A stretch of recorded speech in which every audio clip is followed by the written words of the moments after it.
All right, welcome to Talking Halos, part of the Blue Wire Network, covering your Los Angeles Angels. I'm here with my co-host, my partners in crime, Jared Timms, and that guy who's negative, Nate Green. Negative Nate. Yes, negative Nate. We're here tonight on this Sunday night where the Angels have won 3 out of the first 4 from the Mariners to actually answer some of your questions. But because I'm selfish and want my questions answered first, I'm going to ask mine first. So all you fans who just jumped in here with all these questions, you're going to have to wait. Seriously, you're going to wait. My first question for you guys is very simple. Luis Rengifo, has he earned his place on the Major League roster at this point? For good, not just for replacing somebody else, but has he earned his place? 2 home runs today. Nate, go. So he plays the same position as David Fletcher, which is very tough. I don't think David Fletcher is a shortstop. Rengifo cannot play third base. He's not a shortstop as well. So you're looking at one of those guys either platooning those two guys. I think Rengifo has definitely earned a spot to be on the Major League roster, but it might make more sense to look to trade him or look to trade Fletcher, just because one of those guys, it's going to be tough for both those guys to get consistent ABs and to perform well. So if Rengifo gives you something where a team's willing to give you a major league piece for him, it might be something you look at. If Fletcher's going to get you a major league piece as well, like, it's something you got to look at. I know nobody wants to trade David Fletcher. Nobody wants to trade Luis Rengifo, but I just think for what they are, like, Rengifo's a pretty good hitter, not a good defender. Fletcher is an okay hitter and a pretty good defender. So those are the kind of question marks for me, but they both definitely are Major League Baseball players. Jared. I think we're seeing Luis at his best right now, which is good, which is very good. Gives you hope for next season for sure. You definitely expect him to be a tick down next year than what he is. And right now he's a slightly above average league hitter, which is cool, which is good for the Angels, which actually is probably one of the best hitters on the Angels behind, those 3 guys up at the top. So yeah, it's good. I'd prefer if he didn't start. I'd prefer if he was coming off the bench for sure. That means the Angels got really good this offseason. I don't think that happens though. I think he's your starting second baseman next year, which is fine as well if he's a league average hitter, and he's probably going to be a below league average defender there. It'd be interesting to see him as an option at first base, because of how he's not a very good defender at second base. Like that's how bad he is at second base, to be honest. For me, he's not a shortstop. I don't think he's a third baseman, especially with Rendon coming back possibly this year, for all we know. So yes, I do think that he definitely deserves a spot and some consideration for a starting spot next year. However, I'd love to see him in that, backup role where he can play a couple different positions. But Nate brought it up a couple shows ago. He does play better when he's playing every day rather than getting, some days off in between. So yeah, I mean, I wouldn't be upset with him playing second base, but don't expect a lot, right? Like, don't be like Luis Rengifo is that guy. He needs to be your 3 hitter next year. Like, Luis Rengifo is your 3 hitter next year. The Angels are in the same spot again. So hope you get a lot better. And Luis Rengifo is like your 8 hitter next year, and hope he's a league average hitter as your 8 hitter. All right, my thoughts on Rengifo is, well, I'll just say that since the Angels have got him back, well, I think it was 2019, I've been high on him since then. You can go back to old podcasts and you probably see it. The thing with him too is what Jared said. He plays better when he plays. Was it you? I forget who said that. My ADHD just popped in, but it's fine. He is better when he plays every day. He is, and when he's earned to me that everyday thing. I also don't think he's as bad defensively as you think he is. That said, Fletcher is a fan favorite. When he's healthy, he hits fairly well. I know he's not Jared's favorite, but who cares what Jared thinks? But I mean, I don't know. Something's gonna break there, because there's some guys coming up, like a Luis Soto, who happens to be my next question. What has your impression been thus far, just in a game and a half, seeing him, Nate, of Luis Soto? Because I did like his home run today, by the way. Yep. Jared and I have talked about Livan Soto a lot. I was a little long. Livan. I told you, it's the Rams game that just messed me all up. I'm surprised you're not coming to me with this question since he's a prospect, but Nate, take it away. Well, because you're hitting cleanup here. I already know where Jared's going to go with this. We've talked a lot about Livan Soto off the record and even on the record a little bit too, but he's a better version of Andrew Velasquez. He's going to pick it really well. He's going to be about a 70 to 80 WRC plus, which is a AAA depth piece, which is exactly what the Angels need. The Angels need a lot more depth pieces. He's probably not a major leaguer long term, like on the major league roster for 162 games. He's probably on the major league roster for 40, 50 games a year, up when somebody gets hurt, first guy up, that kind of thing. He can play all over the infield, and he's very, very good defensively. But he has shown some life. He has thrown some really good ABs together so far, but I think this is just kind of, a guy getting his first major league taste and hitting the ball really well early, and he's going to go back to what he is here in the next couple of weeks. Well, what is he, Jared? I mean, in Double A, he's hitting 281, so it's not awful. I mean, can't expect the guy hitting 281 to come up and hit 281 in the major league level. But what is Soto? I mean, is he what Nate's describing, or is he a little more than that? I mean, if he's a tick above, and I mean a big tick above the worst hitter in baseball, then you got yourself something good, right? Like, he's going to play very good. He's going to play very, very good defense. Like, there's no doubt in my mind. He's possibly the best defender in the org. That's saying a lot too. Like, there's not too many guys you can say that about. He's a 70 grade, if not better, defender. When you speak to scouts, I mean, some scouts might give him like a 65. I know Fangraphs gives him like a 50, and that's just probably because Fangraphs has never seen him. But I've watched him a lot, and he's probably the best defender in the org, which is, like I said, it says something. This is the first year he's hit.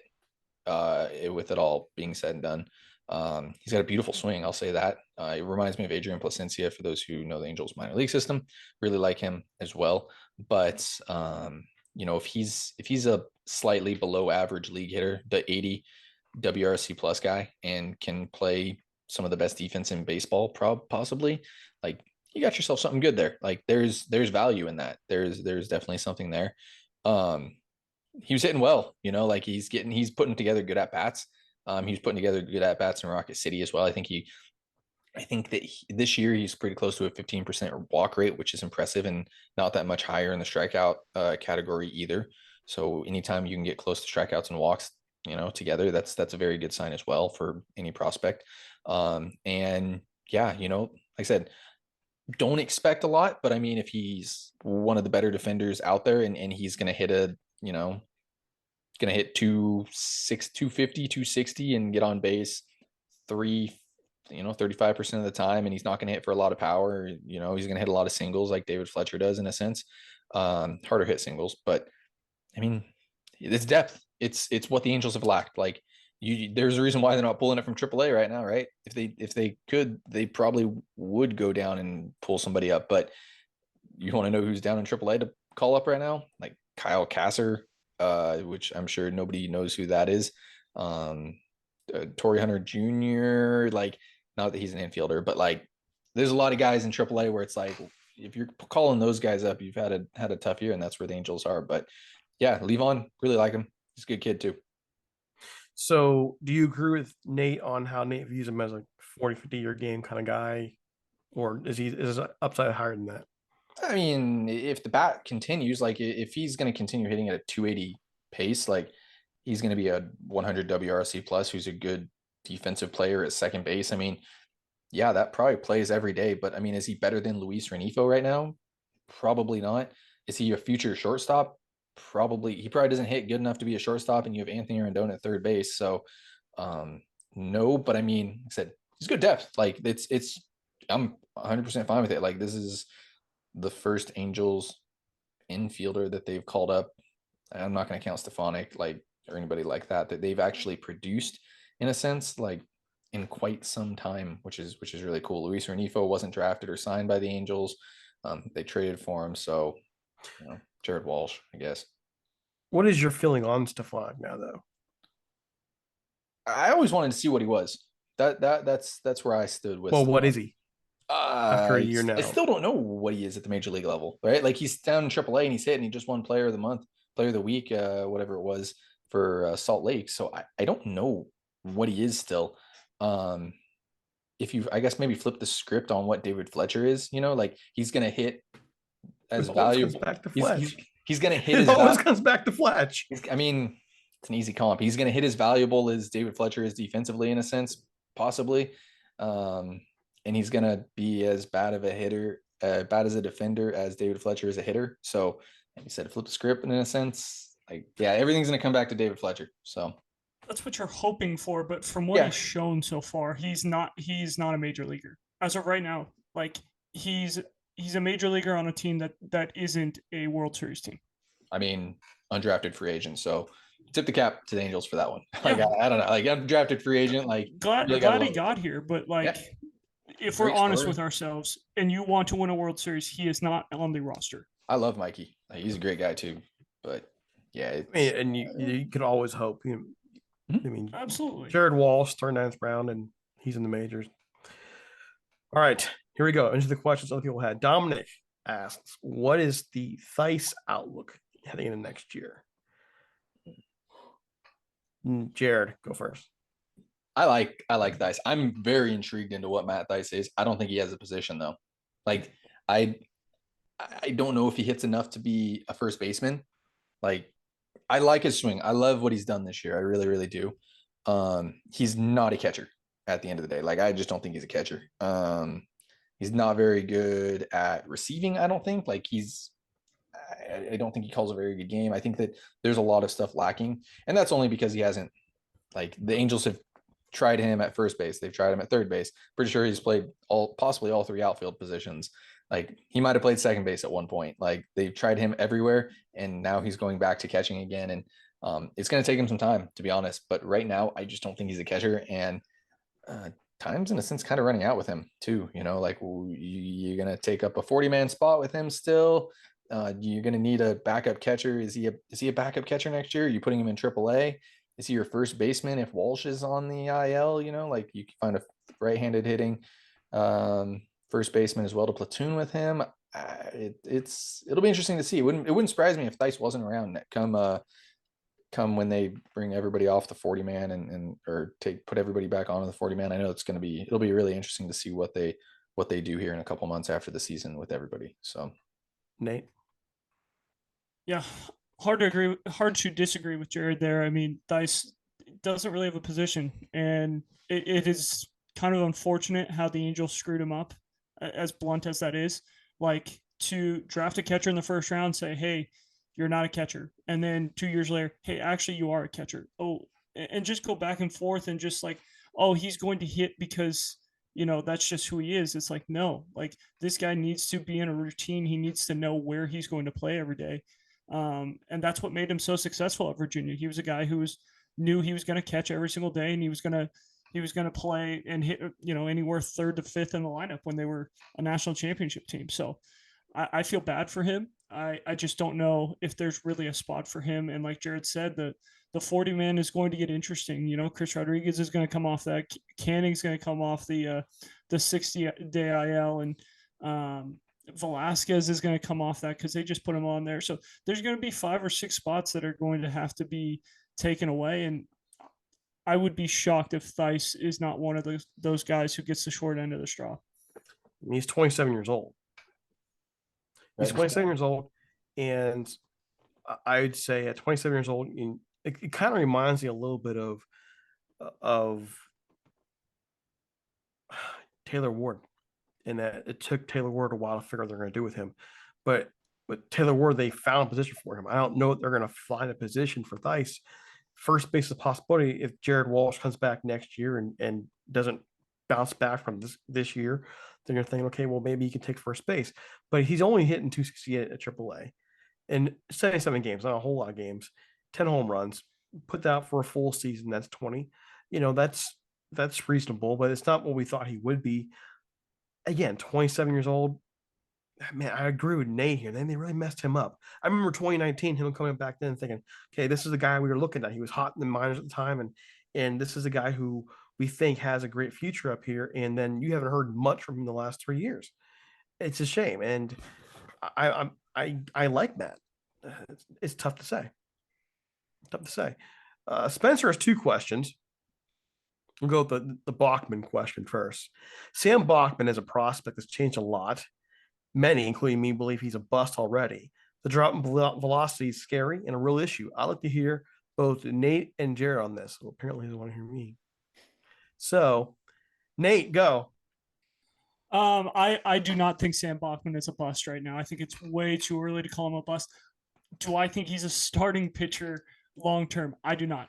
I think that he could be a really, really, really elite back end of the bullpen type of guy. I think you're looking at someone.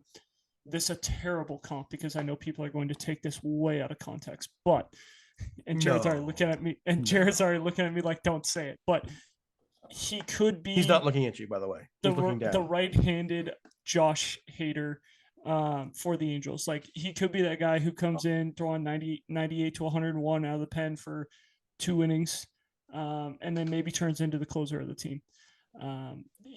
Fastball, slider, it's good. The changeup it depends on the day. Sometimes it's really good, sometimes it's not. So that's why I think he fits perfectly in the back end of the bullpen. The back is an issue, of course. That needs to heal. I think that's got to be something where he needs a full off season to kind of rehab it and get right. But I don't want to give up on Sam Bachman. It's only been a year and a half, barely a year and a half. So I don't think he's a bust. I just not sure if he's a starter for sure. Jared. First off, take it back to the Matt Thaiss question. Angels took Thaiss in the first round. Went complete underslot there with him. They took Brandon Marsh in the second round, and then they took Chris Rodriguez in the fourth. So overslot there. Speaking of money, which is always fun to think about with the draft. On to Sam Bachman, who was another underslot guy. Speaking of that, talk to me next year about Sam Bachman. When I'm right next year and he's pumping 95 and 97 and has a wicked slider and the changeup's working again because he's fully healthy, everybody's going to be like, oh, Sam Bachman was who we thought he was going to be.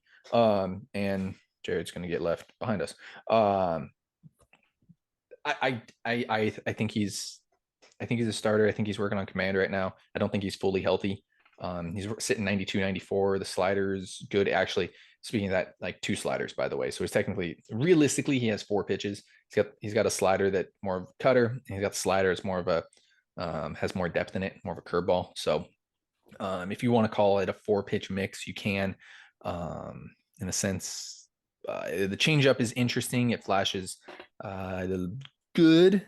I'd like to see it, have a little bit more depth, but he's got the right arm action. It's very Patrick Sandoval like, which is why Patrick Sandoval has one of the best changeups in the game right now.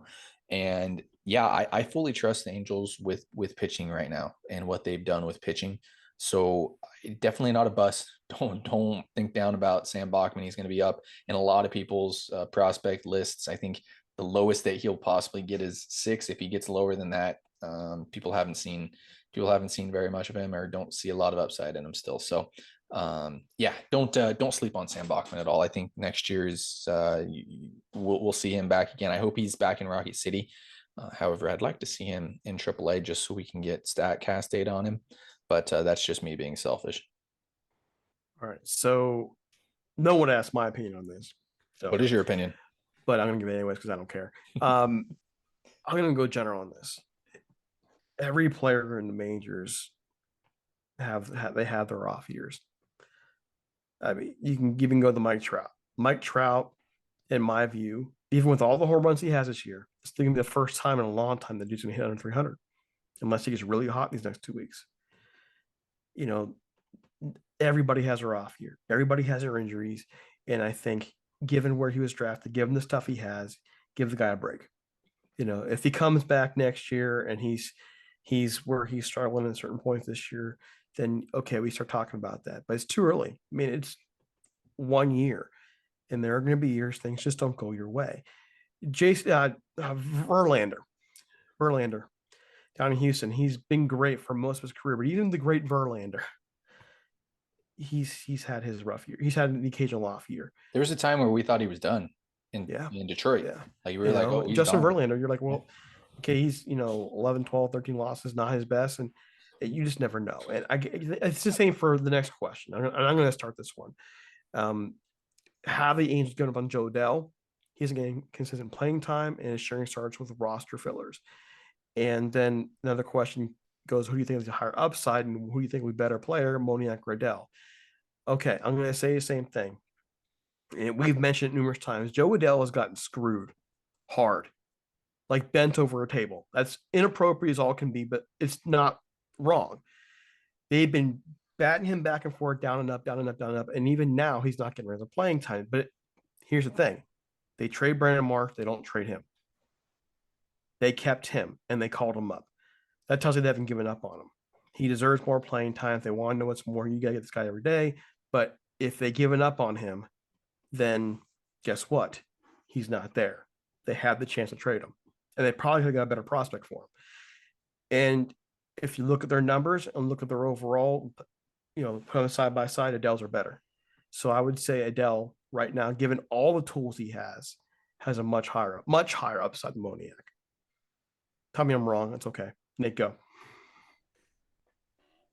So I don't think the Angels have given up on Joe Adell. I think one thing that people kind of forget when talking about what the Angels are doing right now, Phil Nevin, he's trying to prove to Major League Baseball that he is a Major League manager. He is, like, that's what he wants to do. He has interviewed for managerial jobs before. That's something he wants to do. That is why he got into coaching, most likely because he wants to be a manager. So he is trying to do whatever he can to put guys on the field to win games, so he can, if he gets an opportunity to interview for the Angels head coaching job, for the manager job, he can say, hey, look what I did with what you gave me. Or if another team has an opening and he interviews for that, he can be like, hey, this is what they gave me. This is what I had to do to win games. We took 3 or 4 from Seattle, or we took 4 from Seattle when it counted. We took this series, we took that series, like that's part of what he's doing right now. I think Perry's doing the same thing. I think Perry, not too many people are thinking that Perry's job is on the line. I think Perry's job's on the line. With new ownership coming in, Perry's job is 100% on the line. He has got to do whatever he can to prove to new ownership, this is what we have, and this is what we've been able to do with what we've had. So I don't think they've given up on Joe Adell, but they have to show something to whoever it is they're trying to impress, whether it's new ownership, whether it's a potential managerial job. And I think that's what Phil Nevin and Perry Minasian are doing. They're trying to show other people, like, hey, look, he might not be where he's at right now, but we're not trying to push him into complete failure where he just doesn't want to play anymore. So I do think that it is an issue. I think that he should be getting everyday at bats and just, trying to hit his way out of this thing. But Mickey Moniak, number 1 overall pick, I personally don't think he should have gone number 1 in that draft. I know Jared probably disagrees with me on that. He does have upside, obviously. Like, whenever you're a number 1 overall pick out of high school, or a top 5 pick out of high school, you have upside. Both him and Joe Adell have a lot of upside. I think you're seeing Moniak at his best right now, kind of like we talked about with Rengifo. So people are going to be a little bit more high on Moniak because they didn't see what he was in Philadelphia. They didn't see the 140 and 25% strikeout rate. So everyone's going to be super high on him right now. But when you look at what Joe Adell has done in the minor leagues, he has done some things where it's like, hey, this guy can hit. Somewhere he has been able to hit. He has been able to hit in AA and in AAA. So he can hit. It's just, are we going to be fair to him and give him enough AP? So I'm not willing to write him off yet, but I just think that is a big thing that's going on right now is you got Nevin and Minasian trying to prove to other people, like, hey, if I get fired, look what I did. Or if I don't get fired, I get to keep this job. This is why I deserve to keep this job. Jared. I don't know if I can kind of top that or not, but yes. As far as Mickey Moniak and Joe Adell go, very similar careers so far. I haven't had a lot of Not even that they haven't had a lot of success at the major league level. They haven't been given that opportunity at the major league level. Mickey Moniak's been given that opportunity now, and he's doing what he can. You know, he's shown why he was a first round pick, why he was number 1 overall pick.